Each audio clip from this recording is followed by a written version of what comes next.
Good morning everyone, welcome to back. आज हम बात करेंगे फ्यूचर परफेक्ट टेंस की।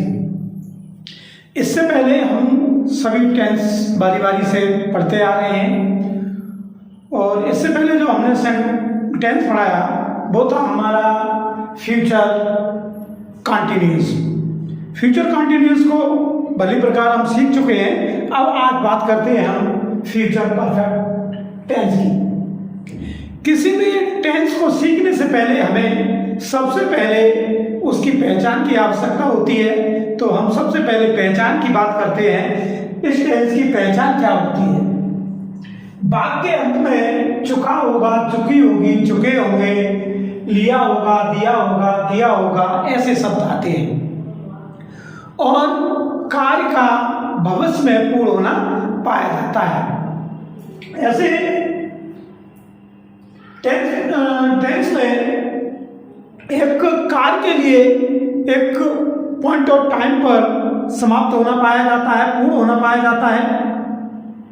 तो ऐसे वाक्यों को हम फ्यूचर परफेक्ट टेंस के वाक्य कहते हैं। To describe an action that will be completed by a certain time in the future. इसका जो कार्य है एक सर्टेन टाइम पर कंप्लीटेड होता है, एक पॉइंट ऑफ टाइम पर कंप्लीट हो जाता है। इसके लिए ऐसे सेंटेंसों में इस प्रकार के शब्द आपको देखने को मिलते हैं। बाय देन, तब तक, बाय द टाइम, उस समय तक, बाय जून, जून तक, bye the end of this month, महीने के अंत तक। ऐसे शब्द हमें देखने को मिलते हैं, एक टाइम की बात करते हैं। अब बात कर लेते हैं इसके स्ट्रक्चर, इसके फॉर्मूला की बात कर लेते हैं। इसका फॉर्मूला होगा आपका सबसे पहले सब्जेक्ट, हेल्पिंग वर्ब इसमें विल हैव और शैल हैव का प्रयोग करेंगे और मेन वर्ब की थर्ड वर्ब का प्रयोग किया जाएगा। उसके तुरंत बाद ऑब्जेक्ट लगा देंगे। तो ये हमारा फॉर्मूला है। Subject, helping verb will have और शैल हैव का प्रयोग करेंगे, मेन वर्ब की थर्ड वर्ब का प्रयोग करेंगे, उसके बाद हम ऑब्जेक्ट का प्रयोग करेंगे। First form, second form, third form के बारे में हम वर्ब की एक वीडियो बना चुके हैं। वो वर्ब हमारी कितने प्रकार की होती है, रेगुलर और इरेगुलर वर्ब, किस तरीके से इनके लिए हम सेकंड फॉर्म और थर्ड फॉर्म बनाया जाता है, ये हमने बताया है पिछले वीडियो में। रेगुलर वर्ब के लिए हम उसकी थर्ड फॉर्म बना सकते हैं, लेकिन इरेगुलर के लिए आपको याद ही करना पड़ेगा, उसके लिए है ना, लर्न करना पड़ेगा।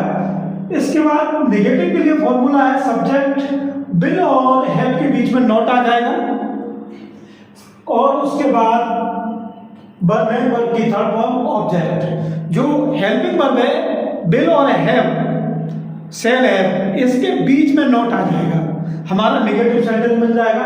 अगर इंटरोगेटिव सेंटेंस होते हैं, जो सेंटेंस हमारे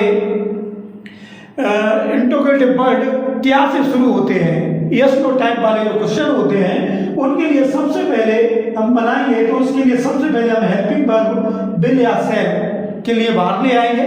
उसके तुरंत बाद सब्जेक्ट, फिर हैव का प्रयोग करेंगे और मेन वर्ब की थर्ड वर्ब ऑब्जेक्ट, उसके बाद क्वेश्चन मार्क लगा देंगे। इस तरीके से हमारे इंटरोगेटिव सेंटेंस बनेंगे।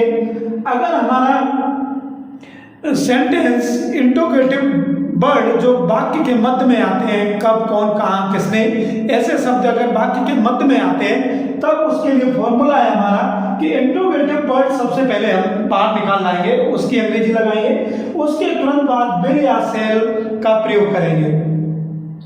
अब उसके तुरंत बाद सब्जेक्ट, फिर दूसरी हेल्पिंग वर्ब रह जाती है, उसका प्रयोग करेंगे, फिर मेन वर्ब की third form object, question mark.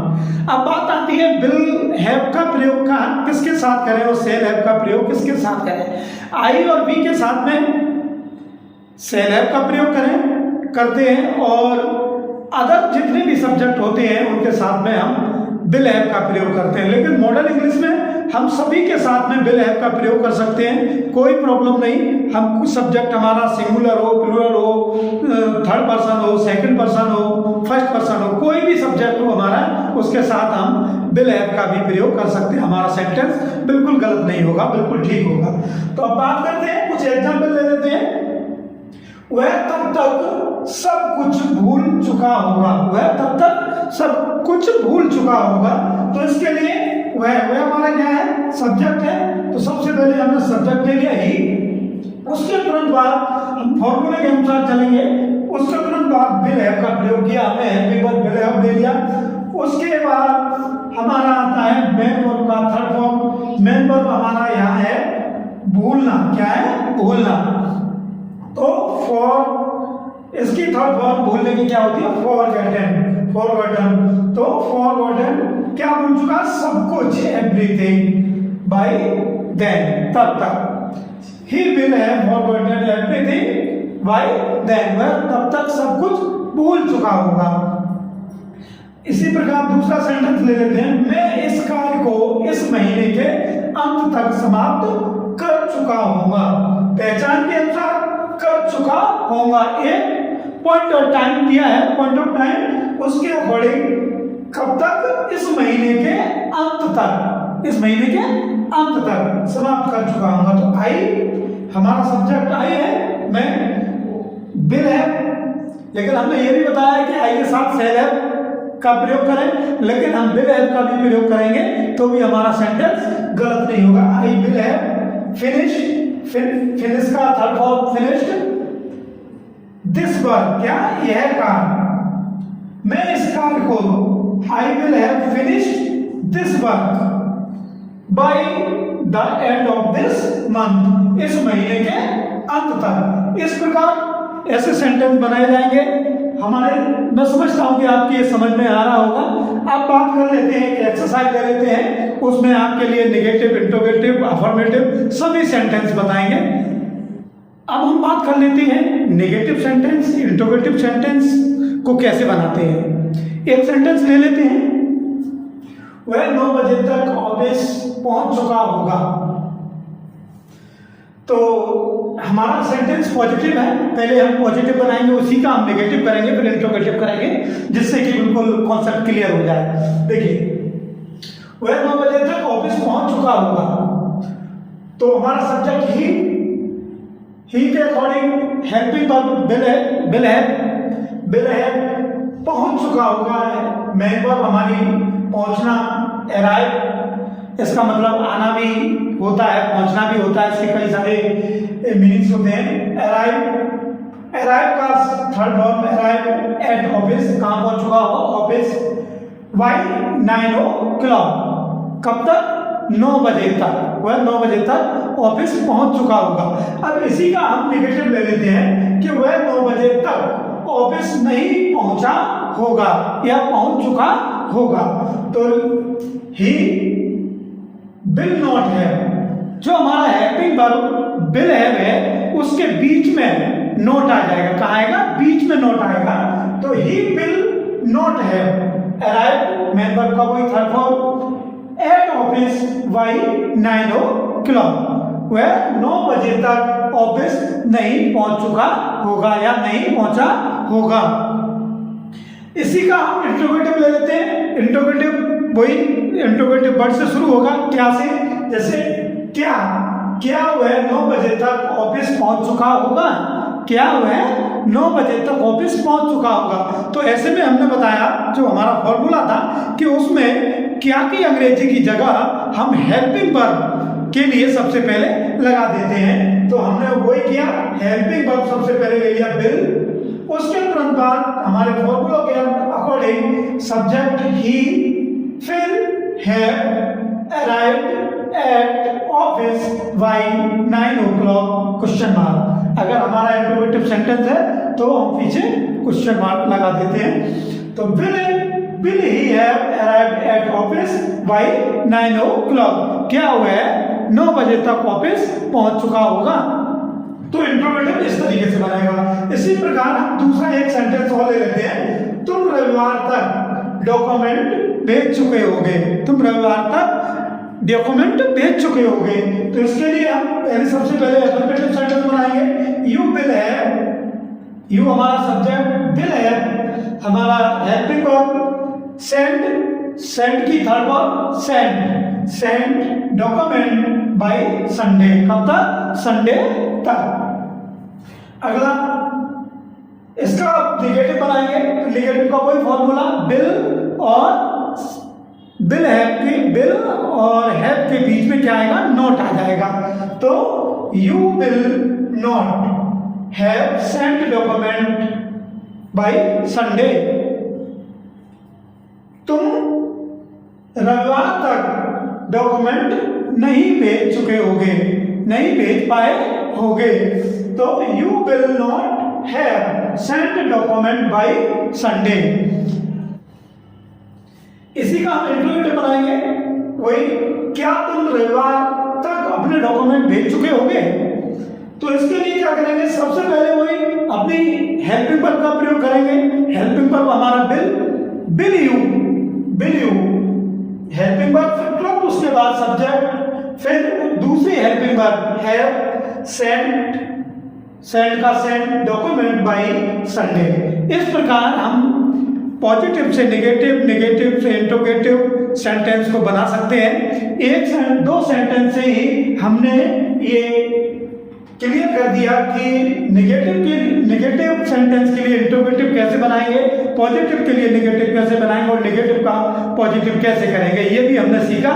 और आगे और भी प्रकार के सेंटेंस होते हैं जिससे ये नहीं कि इसमें ये टाइम दिया हुआ है, इससे ही मतलब नहीं, आगे वाले जो सेंटेंस है वो भी हम बताने जा रहे हैं अभी कि वो किस तरीके से बनाए जाएंगे। दूसरे प्रकार के भी जो सेंटेंस होते हैं वो भी फ्यूचर परफेक्ट के होते हैं, वो किस प्रकार बनाए जाएंगे उसके लिए अभी समझिए। दूसरे प्रकार के सेंटेंस ऐसे होते हैं जो कि उस सेंटेंस में दो कार्य होते हैं, एक कार्य समाप्त हो चुका होता है और एक कार्य भी, दूसरा कार्य भी हो रहा होता है। तो ऐसे सेंटेंस ऐसे बनाए जाते हैं, script to describe an action in the future before another action in the future. Future में एक एक्शन को कंप्लीट हो चुका होता है और एक एक्शन हो रहा होता है। तो ऐसे सेंटेंसों को हम इस प्रकार बनाते हैं, जो काम पहले होगा उसके लिए हम फ्यूचर परफेक्ट में बनाएंगे। किस में बनाएंगे? फ्यूचर परफेक्ट में बनाएंगे। और जो काम बाद में होगा उसके लिए हम किस में बनाएंगे?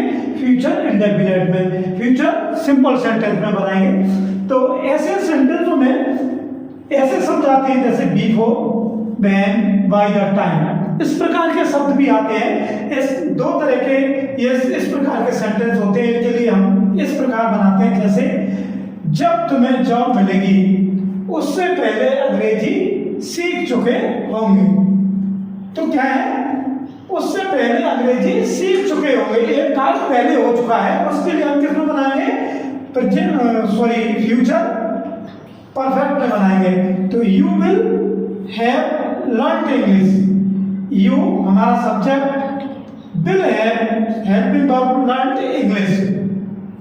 बिफोर उससे पहले you find a job, job मिलने से पहले आप अंग्रेजी सीख चुके होंगे।